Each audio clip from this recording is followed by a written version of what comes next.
penilaian individu. Coba ditulis di masing-masing kertas ya.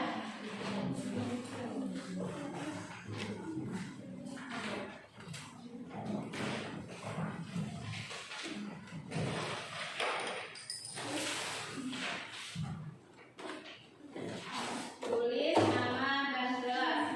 Waktunya Ibu kasih waktu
diskusi, gabungan dan metode determinan. Tapi untuk hari ini kita cuma menyelesaikan dengan metode eliminasi. Itulah kesimpulan kita hari ini. Tangan untuk Agus Mayanti. Kemudian kita ingin merefleksikan pembelajaran hari ini. Yang pertama, apa yang kalian dapat pada pembelajaran hari ini? Siapa? Siti? Ya, apa Siti apa? Kita sedang mempelajari tentang SPLDP, di mana SPLDP merupakan sistem persamaan linear 3 variabel, di mana masing-masing membuat 3 variabel dan variabel berpangkat 1. Ya, tepuk tangan untuk Siti Rafa. Kemudian, nih apa yang belum dipahami pada pembelajaran hari ini? Siapa? Diana ya? Coba Diana. Pada saat bagian pengeliminasian saya masih bingung. Itu harus dijumlah atau dikurangi, Bu? Ya, ini